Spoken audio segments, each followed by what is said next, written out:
Hallelujah. അത് ദൈവമക്കളെ, നാം പാടിയതുപോലെ സകല മഹത്വത്തിനും പുകഴ്ചയ്ക്കും യോഗ്യനായ ഒരു വ്യക്തി മാത്രമേ ഉള്ളൂ. ഹല്ലേലൂയ.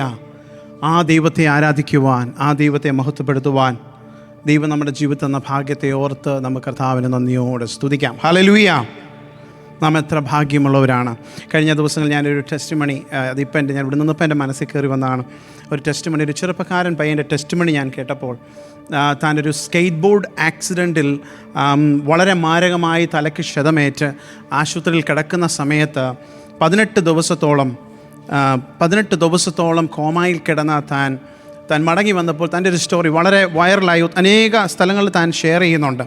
അതിനകത്ത് താൻ പറഞ്ഞൊരു ഭാഗം, നമുക്കത് തിയോളജിക്കലി നമുക്കറിയത്തില്ല, പക്ഷേ തൻ്റെ ഒരു എക്സ്പീരിയൻസ് താൻ പറഞ്ഞത് ഞാനൊന്ന് പറയുവാൻ ആഗ്രഹിക്കുന്നു. താൻ പറയുകയാണ്, താൻ ഒരു സ്വർഗീയ അനുഭവം, കർത്താവുമായിട്ടുള്ള അനുഭവമൊക്കെ തനിക്കുണ്ടായി, ഒരു ഹെവൻലി എക്സ്പീരിയൻസ് ഉണ്ടായി. അതിനകത്ത് താൻ പ്രത്യേകമായി അവിടെ കണ്ടൊരു കാര്യം, ആ സ്വർഗീയമായ അനുഭവത്തിൽ താൻ യാത്ര ചെയ്ത പുൽമേടുകൾ, തിരമാലകൾ, ഇവയെല്ലാം താൻ കണ്ടു. എന്നിട്ട് ഇതിനെല്ലാം ഇതിൻ്റെ എല്ലാ മൂമെൻറ്റിലും ഈ വസ്തുക്കളെല്ലാം പറയുന്നൊരു കാര്യമുണ്ട്: യേശുവേ നീ യോഗ്യൻ, God you are worthy, God you are worthy, നീ യോഗ്യൻ. സ്വർഗത്തിലുള്ള സകലതും മൂവ് ചെയ്യുമ്പോൾ അതിന് പറയാനുള്ള ഗാനം ഇത് മാത്രമാണ്: കർത്താവേ നീ യോഗ്യൻ. ഇവിടെ നിന്ന് ദൈവത്തെ നാം ആരാധിച്ചപ്പോൾ എൻ്റെ ഹൃദയത്തിൽ പെട്ടെന്ന് അത് ഭാഗം കയറി വരുവാൻ ഇടയായിത്തീർന്നു. അതുകൊണ്ട് ദൈവമക്കളെ, അവൻ മാത്രമാണ് യോഗ്യൻ, യേശു മാത്രം യോഗ്യൻ. മറ്റാർക്കും യോഗ്യത പറയുവാൻ കഴിയത്തില്ല. കാരണം അവനാണ് നമുക്ക് വേണ്ടി യാഗമായി തീർന്ന, നമുക്ക് വീണ്ടെടുപ്പൊരുക്കിയ, നമുക്ക് പ്രത്യാശ തന്ന, നമുക്ക് നിത്യജീവൻ തന്ന ഒരേ ഒരു വ്യക്തി, അത് യേശു മാത്രം. ഹല്ലേലൂയ. നാം എഫ്.എസ്. ലേഖനം പഠിച്ചുകൊണ്ടിരിക്കുന്നല്ലോ. ഞാൻ അതിൻ്റെ 1-ാം അധ്യായം 2-ാം അധ്യായം ഇങ്ങനെ വായിച്ചു വന്നപ്പോൾ അതിനകത്തെല്ലാം കേന്ദ്ര ബിന്ദുവായി ഞാനിങ്ങനെ അത് എഴുതി വെക്കുവാനിടയായി തീർന്നു. അതിങ്ങനെയാണ്, ഓരോ കാര്യം പറയുമ്പോഴും സ്വർഗത്തിലെ സകല ആത്മീയ അനുഗ്രഹങ്ങളാലും നമ്മെ ക്രിസ്തുവിൽ, എവിടെ നോക്കിയാലും നമുക്ക് ഒരൊന്നേ പറയാനുള്ളൂ, നമുക്ക് എന്തെങ്കിലും പറയാനുണ്ടെങ്കിൽ അത് ക്രിസ്തുവിൽ. Hallelujah, hallelujah. യേശു ക്രിസ്തു മുഖാന്തരം നമ്മെ ദത്തെടുത്തു. നമുക്കൊരു പുത്രത്വം പറയാനുണ്ടെങ്കിൽ അത് യേശുവിൽ കൂടെ മാത്രമേ ഉള്ളൂ. ഹല്ലേലൂയ. നാം ഒന്നായി ചേർന്നത് ക്രിസ്തുവിലാണ്. ഹല്ലേലൂയ. ക്രിസ്തുവിൽ നാം ഒന്നായി ചേർന്നു. ക്രിസ്തുവിൽ ആശ വെച്ചവരായി. നമുക്കൊരു ആശയുണ്ടെങ്കിൽ അത് ക്രിസ്തുവിൽ മാത്രമേ ഉള്ളൂ. ഹല്ലേലൂയ. ക്രിസ്തുവിനോട് കൂടെ ജീവിപ്പാൻ നമുക്കൊരു ജീവനുണ്ടെങ്കിൽ അത് ക്രിസ്തുവിലൂടെ മാത്രമേ ഉള്ളൂ.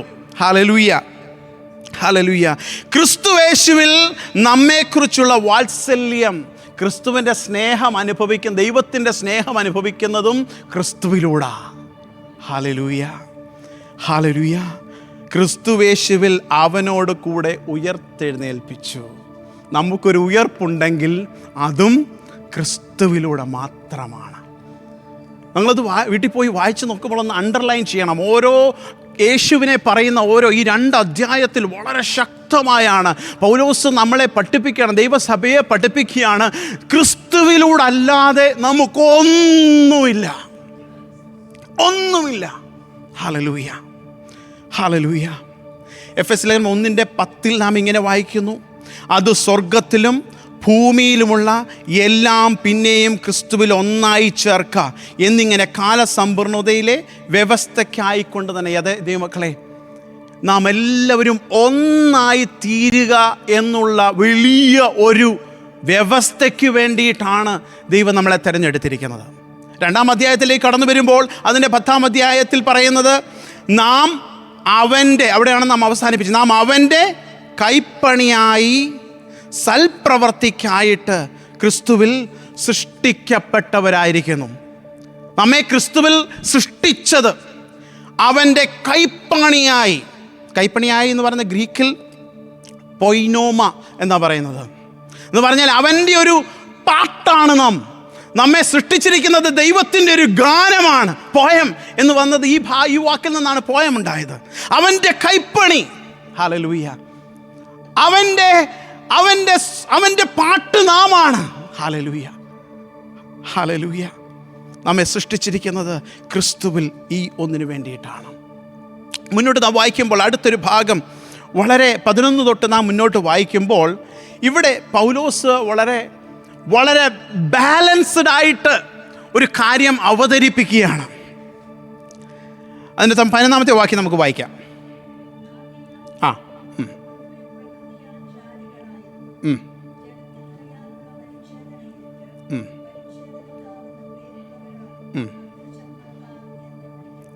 ഹല്ലേലൂയ. പൗലോസ് പറയുകയാണ്, മുന്നത്തെ വാക്യം പറഞ്ഞു, ദൈവം നമ്മളെ എല്ലാവരെയും സൃഷ്ടിച്ചിരിക്കുന്നത് സൽപ്രവർത്തിക്കായിട്ടാണ്. 11-ാം അധ്യായം ആയപ്പോഴത്തേക്ക് 11-ാം വാക്യത്തിൽ പൗലോസ് പറയുകയാണ്,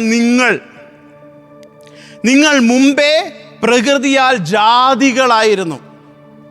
നമ്മെ വിളിച്ചിരിക്കുന്നത് എന്തുവാണെന്നറിയാമോ? അഗ്രചർമ്മികൾ. ഹല്ലേലൂയ. നമ്മളെ വിളിച്ചിരിക്കുന്ന പേരതായിരുന്നു.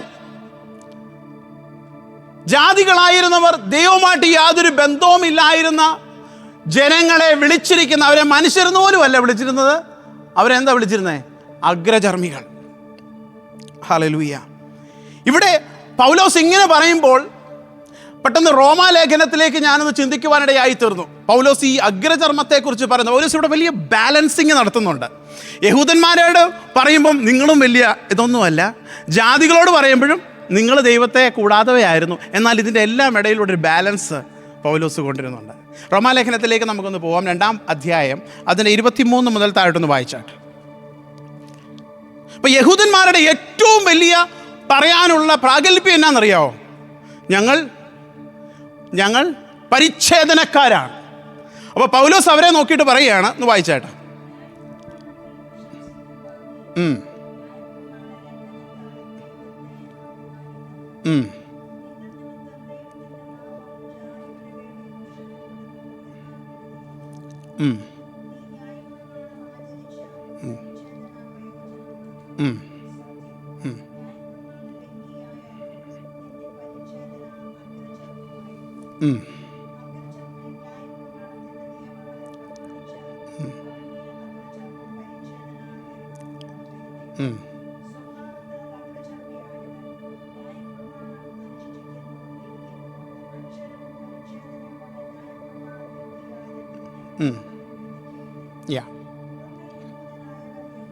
അല്ല.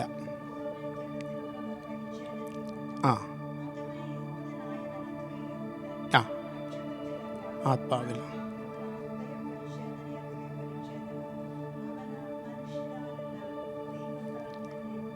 അപ്പൊ പൗലോസ് യഹൂദന്മാരെ നോക്കിയിട്ട് പറയുകയാണ്, നിങ്ങൾ പറയുന്ന ഈ പരിച്ഛേദനക്കാർ എന്നതിന് യാതൊരു വാല്യൂ ഇല്ല. എവിടെയാണ് പരിച്ഛേദന വേണ്ടത്? യഥാർത്ഥമായി അകമേ യഹൂദനായവനത്രേ യഹൂദൻ. അക്ഷരത്താലല്ല, ആത്മാവിലുള്ള ഹൃദയ പരിച്ഛേദന. ഹല്ലേലൂയ. ആത്മാവിലുള്ള ഹൃദയ പരിച്ഛേദന ആർക്കുണ്ടാകുന്നോ അവർക്ക് പറയാൻ കഴിയും, ഞാൻ വാഗ്ദത്തത്തിൻ്റെ പുത്രനാണ്. ഹല്ലേലൂയ. ഇന്ന് പകൽക്കാലം ദൈവമക്കളെ നമുക്ക് പറയാനുള്ളത് ഇതാണ്. ഒരു ജാതികളായിരുന്ന നമുക്ക് പറയാൻ പറ്റും, ഞങ്ങൾ യഹൂദന്മാരെ പോലെ വിളിച്ചു പറയുന്നവരല്ല.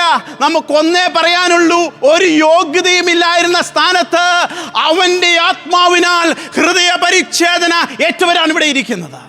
Price the Lord. ഹല്ലേലൂയ. നാം തിരിച്ചു മടങ്ങി വരുമ്പോൾ അതിൻ്റെ 12-ാമത്തെ വാക്യത്തിൽ അവരെക്കുറിച്ച് തന്നെ പറയുകയാണ്, അക്കാലത്ത് നിങ്ങൾ ക്രിസ്തുവിനെ കൂടാതെയുള്ളവരും ഇസ്രായേൽ പൗരതയോട് സംബന്ധമില്ലാത്തവരും വാഗ്ദത്തത്തിൻ്റെ നിയമങ്ങൾക്ക് അന്യരും പ്രത്യാശയില്ലാത്തവരും ലോകത്തിൽ ദൈവമില്ലാത്തവരായിരുന്നു എന്ന് ഓർത്തുകൊള്ളുവീൻ. ഹല്ലേലൂയ. ഹല്ലേലൂയ. ഇതല്ലായിരുന്നു നാമും. ഹല്ലേലൂയ. നമുക്ക് യാതൊരു ബന്ധവുമില്ലായിരുന്നു. ഹല്ലേലൂയ. ആ സാഹചര്യത്തിൽ ദൈവം നമ്മളെ തേടി വന്നു. അവൻ്റെ സ്നേഹ കൂട്ടായ്മയിലേക്ക് ദൈവം നമ്മളെ ആക്കി വെച്ചത് നാം ഓർക്കണം. ഹല്ലേലൂയ. പലപ്പോഴും നമ്മളെ തളർത്തി കളയുന്ന പല സംഭവങ്ങളും നമ്മളെ ചുറ്റും വരുമ്പോൾ നാം ഓർക്കേണ്ട ഒരു കാര്യമുണ്ട്. അതെ, ഞാനിതിന് യോഗ്യനല്ലായിരുന്നു, നാം ദൈവമില്ലാത്തവനായിരുന്നു. Hallelujah. Praise the Lord. Hallelujah. ഞാൻ ഇന്നലെ അറ്റ്ലാന്റയിൽ നടന്ന ആ വലിയ സംഭവം ഞാൻ ആ ഫ്യൂണറൽ കേൾക്കുവാനിടയായി തീർന്നു. ആ ഫുൾ ടെസ്റ്റിമണി ഞാൻ കേട്ടപ്പോൾ അതെൻ്റെ പിതാവ് പറഞ്ഞൊരു കാര്യം, അന്ന് രാവിലെ, പിറ്റേ ദിവസം രാവിലെ താൻ പെട്ടെന്ന് ഈ ന്യൂസ് കേട്ട് തന്നോടി തൻ്റെ വൈഫും തൻ്റെ മോളും കൂടെ അലറി കരഞ്ഞുകൊണ്ടിരിക്കുമ്പോൾ താൻ ഇങ്ങനെ പറയുവാൻ, മോൾ ഇങ്ങനെ പറഞ്ഞു, dad, what good in this, ഇതിനകത്ത് എന്താണ് ദൈവത്തിൻ്റെ നാമമഹത്വം, നമുക്കെങ്ങനെ ഇത് ഉൾക്കൊള്ളാൻ കഴിയും? അപ്പോൾ താൻ അവിടെ ടെസ്റ്റിമണി പറഞ്ഞൊരു കാര്യം ഞാൻ അന്നേരം ആത്മാവിൽ നിറഞ്ഞു പറഞ്ഞു, ആയിരക്കണക്കിന് നന്മകൾ അനുഭവിച്ചവരല്ലേ നാം. ഹല്ലേലൂയ. ഓർത്തു നോക്കിയാൽ ദൈവം നമുക്ക് ഇത്രത്തോളം നന്മ തന്നെങ്കിൽ ഹല്ലേലൂയ, ഈ ഒരു ദോഷത്തിൽ നാം തകർന്നു പോകാൻ കഴിയുമോ എന്ന് തൻ്റെ അപ്പൻ ചോദിക്കുവാനിടയായി തീർന്നു. ദൈവമക്കളെ, നാം ക്രിസ്തുവിൽ നിലനിൽക്കണമെങ്കിൽ പ്രതികൂലങ്ങൾ വരുമ്പോൾ, പ്രതിസന്ധികൾ വരുമ്പോൾ നമുക്കൊരിക്കലും, ഞാൻ വളരെ ചിന്തിച്ചു എങ്ങനെ അത് അവർക്ക് ഉൾക്കൊള്ളാൻ കഴിഞ്ഞു എന്ന് ഞാൻ തന്നെ ഇരുന്ന് ചിന്തിച്ചു പോയി. എൻ്റെ ദൈവമക്കളെ, ഹല്ലേലൂയ, താൻ വളരെ ധൈര്യത്തോടെ, പ്രത്യാശയോടെ, വളരെ കോൺഫിഡൻസ് ആയിട്ടാണ് അവർ ടെസ്റ്റിമണി പറയുവാനിടയായി തീർന്നത്. എന്തുകൊണ്ട് അവർക്ക് പറയാൻ കഴിയും? തൻ്റെ പ്രതികൂലം വന്ന നിമിഷത്തിൽ താനൊന്നോർത്തു ദൈവം നടത്തിയ വിധങ്ങളെ. ഹല്ലേലൂയ.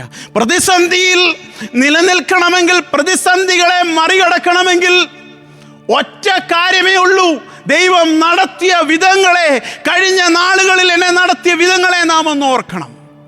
ഹല്ലേലൂയ. പൗലോസ് പറയുകയാണ്, ഒന്നോർക്കണം. യെശയ്യാവിൻ്റെ പുസ്തകം 51:1 നമുക്ക് എല്ലാവർക്കും അറിയാവുന്ന ഭാഗമാണ്. നീതിയെ പിന്തുടർന്നവരും യഹോവയെ അന്വേഷിക്കുന്നവരുമായുള്ളവരെ, എൻ്റെ വാക്ക് കേൾപ്പീൻ. നിങ്ങളെ വെട്ടിയെടുത്ത പാറയിലേക്കും നിങ്ങളെ കുഴിച്ചെടുത്ത ഖനീഗർഭത്തിലേക്കും തിരിഞ്ഞു നോക്കുവേൻ. ഹല്ലേലൂയ. ദൈവം നമ്മളെല്ലാം എവിടെയൊക്കെയോ കിടന്ന നമ്മളെ വെട്ടിയെടുത്തു. Hallelujah, hallelujah. വെട്ടിയെടുത്ത് തൻ്റെ മക്കളാക്കി തീർത്തു. അത് ഓർക്കുവാൻ നാം എപ്പോഴും ശ്രമിക്കണം. നമുക്കറിയത്തില്ല നാളെ എന്താ സംഭവിക്കാൻ പോകുന്നത്, നമുക്കറിയത്തില്ല നാളെ എന്താണ് നമ്മളെ കാത്തിരിക്കുന്നത്. എന്നാൽ ഇതിൻ്റെ മധ്യത്തിൽ നിലനിൽക്കണമെങ്കിൽ നാം എപ്പോഴും ഓർത്തിരിക്കേണ്ട ഒരു കാര്യമാണ് കർത്താവിനെ നടത്തിയ വിധങ്ങൾ. ഹല്ലേലൂയ. കഴിഞ്ഞ ദിവസം ശാലിനിയോട് ഞങ്ങൾ സംസാരിച്ചപ്പോൾ തൻ്റെ അനിയത്തി പെട്ടെന്ന് തനിക്ക് വളരെ വളരെ ഡിപ്രസീവായിട്ടുള്ള തോട്ട്സുകൾ തനിക്ക് എൻ്റെ ഹൃദയത്തിലൂടെ, എന്തുകൊണ്ട് എനിക്കിത് സംഭവിച്ചു, എന്തുകൊണ്ട് ഞാനിങ്ങനെ പോകുന്നു, എന്തുകൊണ്ട് എനിക്ക് ഈ സർജറി ഉണ്ടായി, വളരെ ഡിപ്രസീവായിട്ടുള്ള തോട്ടിൽ കൂടെ കടന്നുപോയപ്പോൾ ശാലിനി വിളിച്ച് അവളോട് സംസാരിക്കുവാനിടയായി തീർന്നു. ദൈവം അപ്പോൾ പറഞ്ഞൊരു കാര്യം, ഞാൻ വെൻറ്റിലേറ്ററിൽ കിടന്നപ്പോൾ അന്ന് അപ്പായിക്ക് മാത്രമേ വരാൻ പറ്റിയുള്ളൂ, അവർക്ക് ഒരുമിച്ച് വരാൻ പറ്റിയില്ല, അമ്മയ്ക്ക് കാണാൻ പറ്റുമോ എന്ന് പോലും അറിയത്തില്ലായിരുന്നു. എന്നാൽ നിൻ്റെ ഈ സർജറിയിൽ അവർ രണ്ടുപേരും വന്നില്ലേ. ഹല്ലേലൂയ. തിരിഞ്ഞു നോക്കി ദൈവം നടത്തിയ വിധങ്ങളെയും നന്മകളെയും ഓർക്കുമ്പോഴാണ് ഈ ഡിപ്രസീവ് തോട്ട്സ് നമ്മുടെ മനസ്സിൽ നിന്ന് പോകുന്നത്. ദൈവമക്കളെ, നമ്മുടെ ജീവിതത്തിൽ ആരെങ്കിലും ഏതെങ്കിലും വിഷയത്തിൽ കൂടെ കടന്നുപോയി നിങ്ങൾക്ക് സംസാരിക്കാൻ അവസരം കിട്ടിയാൽ ദൈവം നടത്തിയ വിധങ്ങളെ അവരെ ഓർപ്പിക്കുക. ഹല്ലേലൂയ. ദൈവം ചെയ്ത അത്ഭുതങ്ങളെ ഓർപ്പിക്കുക. ഹല്ലേലൂയ. ഇത് പറയുമ്പോൾ അവരെ അതിൽ നിന്ന് പുറത്തു കൊണ്ടുവരുവാൻ കഴിയും. അതുകൊണ്ട് ദൈവമക്കളെ, നാം തിരിഞ്ഞു നോക്കണം, നാം ഓർക്കണം. ഹല്ലേലൂയ. റോമാലേഖനത്തിലേക്ക് വരുമ്പോൾ ഇവിടെ പൗലോസ് തിരിച്ച് ഇവരോട് പറയുകയാണ്. റോമാലേഖനം 11-ാം അധ്യായം അതിൻ്റെ 17-ാമത്തെ വാക്യം ഒന്ന് വായിച്ചാട്ട്.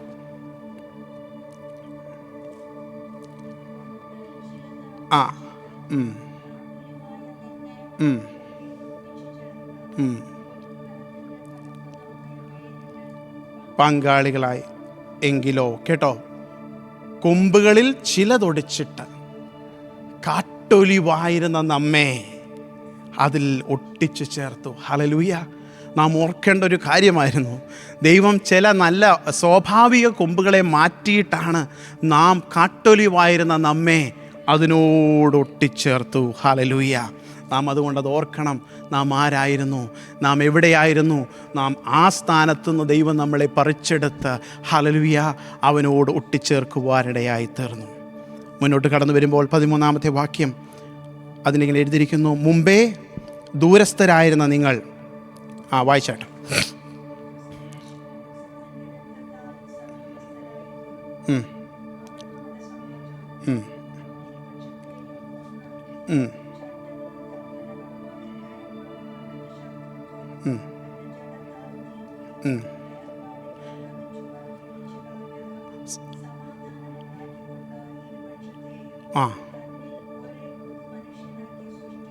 മതി. ഇരുപക്ഷത്തെയും ഒന്നാക്കി ഒരു പുതുമനുഷ്യനായി സൃഷ്ടിക്കുവാൻ. ഇത് ദൈവത്തിൻ്റെ ഹൃദയത്തിലുള്ള ഏറ്റവും വലിയ മർമ്മമായിരുന്നു. ദൈവം അത് പൗലോസിനാണ് വെളിപ്പെടുത്തി കൊടുത്തത്. ഹല്ലേലൂയ. ദൈവം തനിക്ക് വെളിപ്പെടുത്തി കൊടുത്തിട്ട് താൻ പറയുകയാണ്, ആ ന്യായപ്രമാണമെന്ന ശത്രുത്വം തൻ്റെ ജഡത്താൽ നീക്കി വേർപാടിൻ്റെ നടുചുവർ ഇടിച്ചു കളഞ്ഞു. ഹല്ലേലൂയ.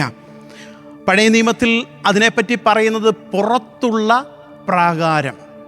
അവിടെ മാത്രമേ ജാതികൾക്ക് ചെല്ലുവാൻ, ആരാധിക്കുവാൻ കഴിഞ്ഞിരുന്നുള്ളൂ. അവിടെ വലിയൊരു മതിലുണ്ടായിരുന്നു. അതിനപ്പുറത്തേക്ക് പോകുവാനോ അവിടെ എന്താ സംഭവിക്കുന്നതെന്ന് കാണുവാനോ അവർക്ക് യാതൊരു അവകാശവുമില്ലായിരുന്നു. ഹല്ലേലൂയ.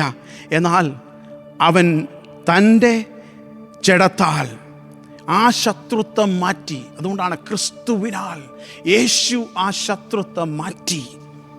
ലൂക്കോസിൻ്റെ സുവിശേഷം 23-ാം അധ്യായം 45-ാമത്തെ വാക്യത്തിൽ നാം ഇങ്ങനെ വായിക്കുന്നു, ഏകദേശം 6-ാം മണി നേരമായപ്പോൾ സൂര്യൻ ഇരുണ്ടുപോയിട്ട് 9-ാം മണി നേരം വരെ ദേശത്തൊക്കെയും അന്ധകാരമുണ്ടായി. 45-ാമത്തെ വാക്യം, ആ ദൈവമന്ദിരത്തിലെ തിരശ്ശീല നടുവേ ചീന്തിപ്പോയി. പുറപ്പാട് പുസ്തകം 26-ാം അധ്യായം വായിക്കുമ്പോൾ നമുക്ക് മനസ്സിലാകും എത്രമാത്രം ക്രമീകൃതമായിട്ടാണ് ഈ തിരശ്ശീല ഉണ്ടാക്കുവാൻ ദൈവം നിയമം കൊടുത്തത്. എന്നാൽ കാൽവറിയിൽ നമുക്ക് വേണ്ടി യാഗമായി തീർന്നപ്പോൾ ഒരു കൈയും കൂടാതെ എത്രയോ ഹെവിയായിട്ടുള്ള തിരശ്ശീല ചീന്തിപ്പോയി. ഹല്ലേലൂയ. ആ നടുചുവർ, ആ ശത്രുത്വം തൻ്റെ ജഡത്താൽ നീക്കി. ഹല്ലേലൂയ. അവൻ നമുക്കൊരു സമാധാനം, ശലോം നമുക്കൊരുക്കി. അത് യഹൂദന്മാർക്കും ജാതികൾക്കും ഒരുപോലെ ദൈവം ഒരു സമാധാനം കൊണ്ടുവന്നു. എന്നിട്ട് പറയുകയാണ്, ഞാനൊരു പുതുമനുഷ്യനെ ഉണ്ടാക്കുവാൻ പോവുകയാണ്. ഒരു പുതുമനുഷ്യനെ ഉണ്ടാക്കുവാൻ പോവുകയാണ്. ഹല്ലേലൂയ. ഈ ഒരു മർമ്മം കൊലോസ് ലേഖനത്തിൽ പൗലോസ് 1-ാം അധ്യായം അതിൻ്റെ 26-ഉം 27-ഉം ഒന്ന് വായിച്ചാടാ ഭാഗം. 1-ാം അധ്യായം 26-ഉം 27-ഉം കൊലോസ് ലേഖനം.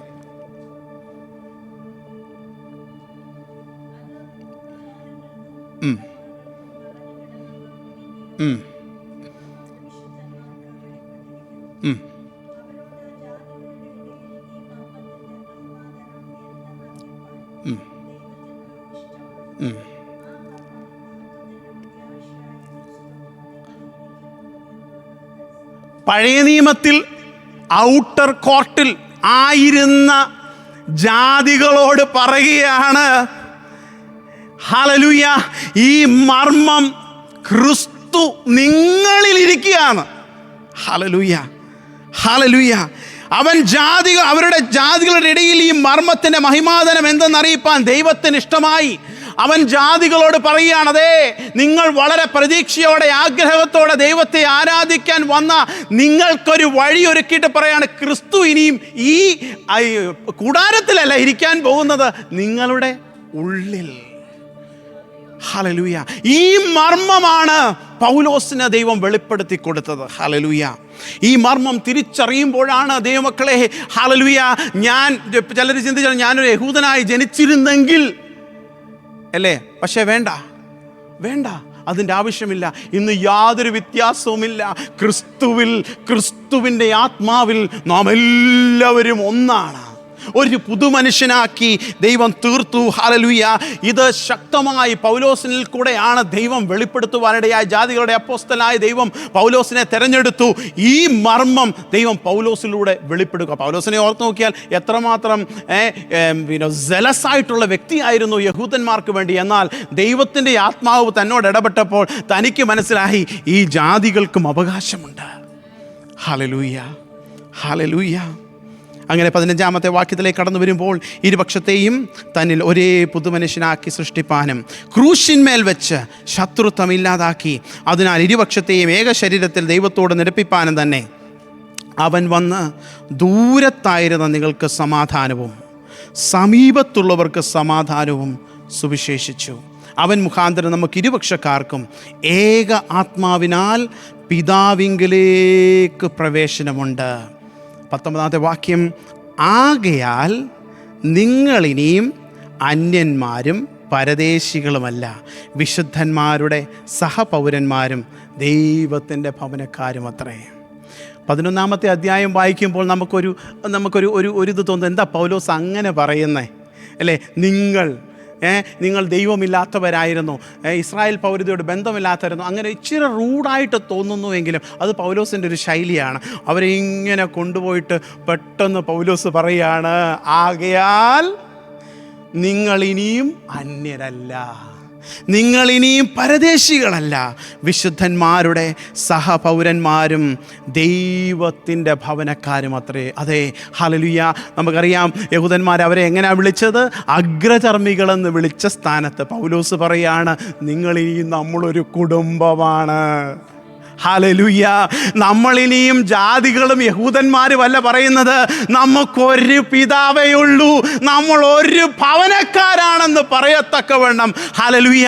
പൗലോസ് പറയുകയാണ്, ആത്മാവിൽ പറയുകയാണ്, ഈ രണ്ടിനെയും ഒന്നാക്കി ഒരു ശരീരമാക്കി മാറ്റുവാൻ എങ്ങനെ കഴിഞ്ഞു? കാൽവറിയിൽ. ഹല്ലേലൂയ. അതുകൊണ്ടാണ് സ്വർഗം വിളിച്ചു പറയുന്നത്, അവൻ യോഗ്യൻ. നാം പാടിയല്ലോ, അവന് തുല്യനായി ആരുമില്ല, അവനെ പോലെ ആരുമില്ല. അതുകൊണ്ട് ഹല്ലേലൂയ, അവനെ സ്തുതിക്കുക.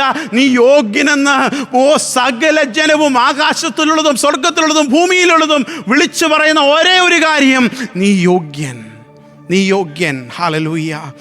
അതുകൊണ്ട് റോമാലേഖനത്തിലേക്ക് കടന്നു വരുമ്പോൾ അതിൻ്റെ 8 അധ്യായം 14 തൊട്ട് 16 വരെ ഒന്ന് വായിച്ചാട്ടെ.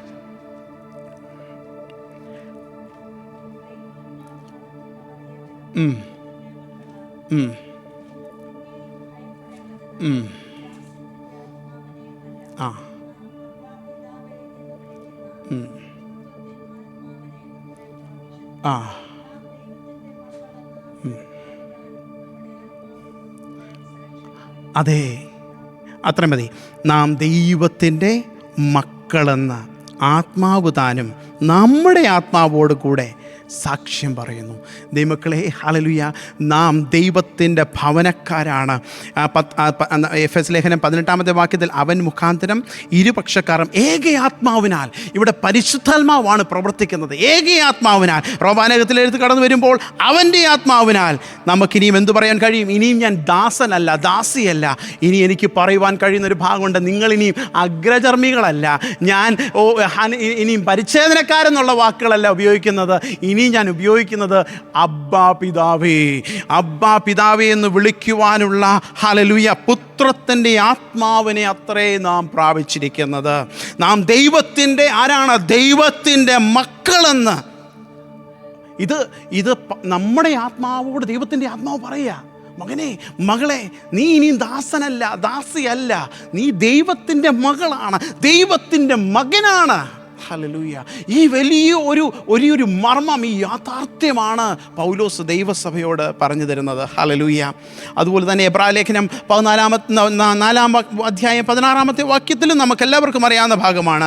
അതുകൊണ്ട് കരുണ ലഭിപ്പാനും തത്സമയത്ത് സഹായത്തിനുള്ള കൃപ പ്രാപിപ്പാനായി നാം ധൈര്യത്തോടെ കൃപാസനത്തിലേക്ക്. നമുക്കറിയാം പഴയ നിയമത്തിൽ ഒരു ഭയത്തോടും വിറയലോടും കൂടാണ് ആ മഹാപുരോഹിതൻ ദൈവത്തിൻ്റെ അതിപരിശുദ്ധ സ്ഥലത്ത് ചെല്ലുന്നെങ്കിൽ, ഹല്ലേലൂയ, എന്തുകൊണ്ട് നമുക്ക് പറയാൻ കഴിയും? അബ്ബാ പിതാവേ, നാം ഇനി മക്കളാണ്.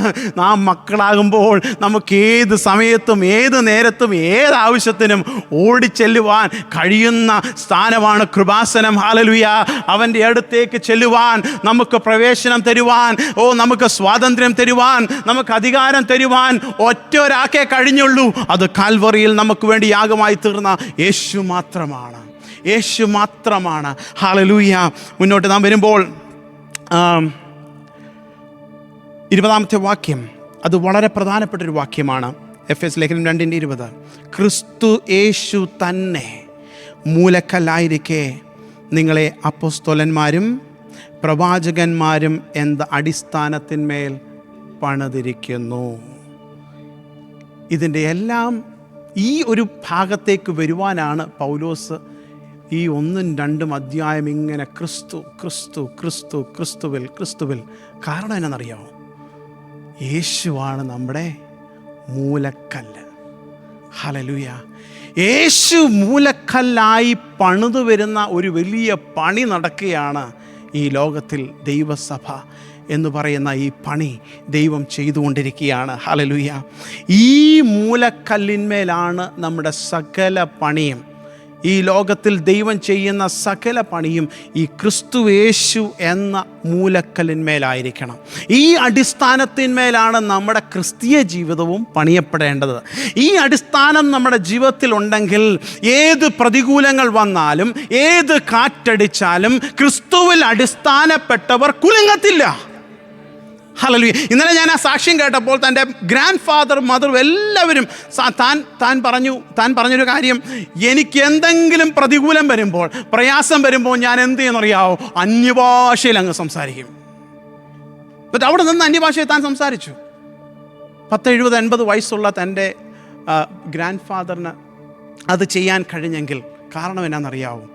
തൻ്റെ കൊച്ചുമകൻ്റെ മരണത്തിന് മുമ്പിലും അന്യഭാഷയിൽ ദൈവത്തെ ആരാധിക്കാൻ കഴിഞ്ഞെങ്കിൽ ആ തൻ്റെ ജീവിതം പണിയപ്പെട്ടിരിക്കുന്ന ക്രിസ്തു എന്ന മൂലക്കല്ലിന്മേലാണ്. Hallelujah, hallelujah. ക്രിസ്തു എന്ന മൂലക്കല്ലിന്മേൽ നമ്മുടെ ക്രിസ്തീയ ജീവിതം പടുത്തുയർത്തുമ്പോൾ ഒരു ശക്തിക്കും നമ്മളെ തകർത്തു കളയുവാൻ കഴിയത്തില്ല. ഹല്ലേലൂയ. അതുകൊണ്ട് നമ്മുടെ ജീവിതം, നമ്മുടെ വളർച്ച, നമ്മുടെ കുടുംബജീവിതം, നമ്മുടെ ദൈവസഭയുടെ വളർച്ചയെല്ലാം ഈ ക്രിസ്തുവെന്ന മൂലക്കല്ലിന്മേൽ ആയിരിക്കണം. നിങ്ങളെ അപ്പോസ്തലന്മാരും പ്രവാചകന്മാരും എന്ന അടിസ്ഥാനത്തിന്മേൽ പണിതിരിക്കുന്നു. അപ്പോസ്തലന്മാരെ ദൈവം തന്നിരിക്കുന്നത്, പ്രവാചകന്മാരെ ദൈവം തന്നിരിക്കുന്നതെല്ലാം എന്തിനാണെന്നറിയാവോ? നാം എല്ലാവരും മൂലക്കല്ലിന്മേലാണോ എന്ന് നോക്കത്തക്കവണ്ണം നമ്മളെ ഒന്ന് അളന്ന് ഒരുക്കി ചെത്തി മെനഞ്ഞെടുക്കാൻ വേണ്ടിയിട്ടാണ് ദൈവം ദൈവസഭയിൽ ശുശ്രൂഷകന്മാരെ ഒരുക്കിയിരിക്കുന്നത്. ഹല്ലേലൂയ. നമ്മുടെ ജീവിതത്തിൽ നാം തിരിഞ്ഞു നോക്കണം, ഞാൻ എത്രമാത്രം ക്രിസ്തു എന്ന മൂലക്കല്ലിനോട് അലൈൻഡാണെന്ന്. ഈ അലൈൻമെൻറ്റ് ശരി, നമുക്കറിയാമല്ലോ, ഒരു വീട് പണി അല്ലെങ്കിൽ എന്തെങ്കിലും പണി നടന്ന് ആ കോർണർ സ്റ്റോറിനോട് അലൈൻഡ് ആയില്ലെങ്കിൽ എവിടെ ചെന്ന് അവസാനിക്കും? ഒരു ചെറിയ വ്യത്യാസം വന്നാൽ പോലും മുന്നോട്ടുള്ള പണിയിൽ അതിന് നിലനിൽക്കുവാൻ കഴിയത്തില്ല. അതുകൊണ്ട് എപ്പോഴും നമ്മുടെ ജീവിതത്തിൽ നാം നമ്മളെ തന്നെ ശോധന ചെയ്യേണ്ട ഒരു കാര്യമാണ്, ഞാൻ മൂലക്കല്ലുമായിട്ട് എപ്പോഴും എന്നെ അളന്നുകൊണ്ടിരിക്കണം. അതുകൊണ്ടാണ് പൗലോസ് പറയുന്നത്, ക്രിസ്തുവിന് വിരോധമായി പൊങ്ങുന്ന സകലത്തിനെയും ഞാൻ പിടിച്ചടക്കുന്നു. കാരണം എന്നാണെന്നറിയാമോ? ക്രിസ്തുവിന് വിരോധമായി പോകുമ്പോൾ മൂലക്കല്ലിൽ നിന്ന് നാം മുഴച്ചു വരികയാണ്, മാറിപ്പോവുകയാണ്. എന്നാൽ അതിലേക്ക് തിരിച്ചു വരുവാൻ, മടങ്ങി വരുവാൻ നമ്മുടെ ജീവിതത്തിൽ നാം എപ്പോഴും നമ്മളെ തന്നെ ശോധന ചെയ്യണം. കർത്താവിൻ്റെ സ്നേഹത്തിനോടാണോ ഞാൻ ചേർന്നത്? കർത്താവിൻ്റെ ഭാവമാണോ എനിക്കുള്ളത്? കർത്താവിൻ്റെ ഹൃദയമാണോ എനിക്കുള്ളത് എന്ന് നാം നമ്മെ തന്നെ ശോധന ചെയ്യുമ്പോൾ ഓരോ ദിവസവും, ഇത് ഒരാഴ്ചയിൽ ഒരിക്കലുള്ള സംഭവമല്ല, എല്ലാ ദിവസവും രാവിലെ എഴുന്നേൽക്കുമ്പോൾ തൊട്ട് വൈകിട്ട് കിടക്കുന്നിടം വരെ നമ്മുടെ ഹൃദയത്തിൽ കൂടെ ഓടേണ്ട ഒരു കാര്യമാണ്, ദൈവമേ, ഞാൻ നിന്നോട് അലൈൻഡാണോ, നിന്നോട് ചേർന്നാണോ എൻ്റെ ജീവിതത്തിൻ്റെ യാത്ര, ജീവിതത്തിൻ്റെ വളർച്ച? ഹല്ലേലൂയ. അതുകൊണ്ട് ദൈവമക്കളെ, ഹല്ലേലൂയ, മടങ്ങി വരുമ്പോൾ പ്രൈസ് ദി ലോർഡ്, ഒരു ഭാഗം കൂടെ വായിച്ച് നിർത്തുവാൻ ആഗ്രഹിക്കുന്നു. 1 പത്രോസ് 2 അധ്യായം അതിൻ്റെ 4 മുതൽ ഒന്ന് വായിച്ചാട്ടെ. 1 പത്രോസ് 2:4 മുതൽ. യാ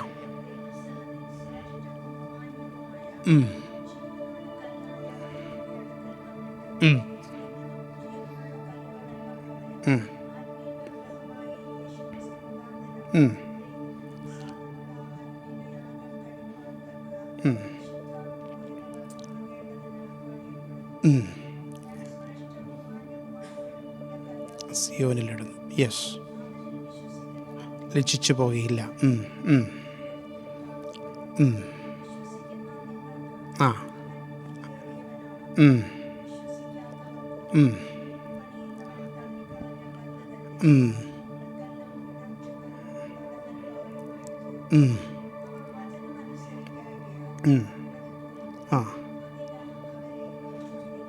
നിങ്ങളോ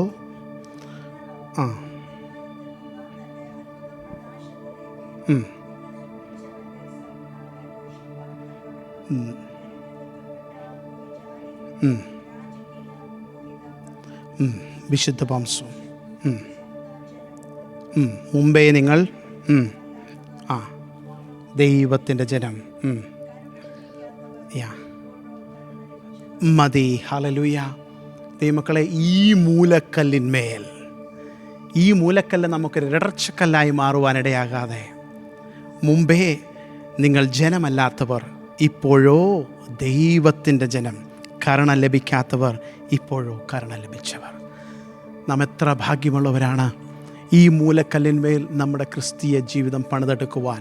നമ്മുടെ ക്രിസ്തീയ ജീവിതം, ഹല്ലേലൂയ, കൊലോസ് ലേഖനം 1:16 ആ ഒരു വാക്യം കൂടെ ഒന്ന്, അതിൻ്റെ ഇതിനകത്തിൽ ഒരു കൊലോസ് ലേഖനം 1:16 അതുകൂടെ ഒന്ന് വായിച്ചാട്ട്, ആ ഭാഗം കൂടെ.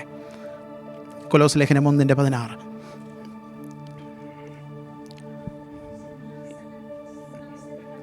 ആകട്ടെ. അതെ.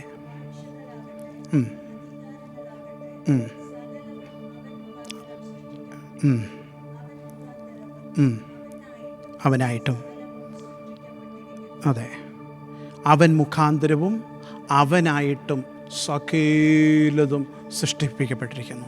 അതുകൊണ്ട് ദൈവമക്കളെ, നമ്മുടെ ജീവിതം, ഹല്ലേലൂയ, ഒരു പ്രാവശ്യം നമ്മുടെ ദൈവസന്നിധിയിലേക്ക് നമ്മുടെ ഹൃദയങ്ങളെ ഒന്ന് പകരാം. കർത്താവേ, എൻ്റെ ജീവിതം പടുത്തുയർത്തിയിരിക്കുന്നത്, ഞാൻ ഒരു കാലത്ത് ദൈവമില്ലാത്തവനായിരുന്നു, ഒരു കാലത്ത് ഞാൻ ദൈവത്തിൻ്റെ ജനമല്ലായിരുന്നു, ഒരു കാലത്ത് എനിക്ക് കരുണയില്ലായിരുന്നു, കരുണ ലഭിക്കാത്തവനായിരുന്നു.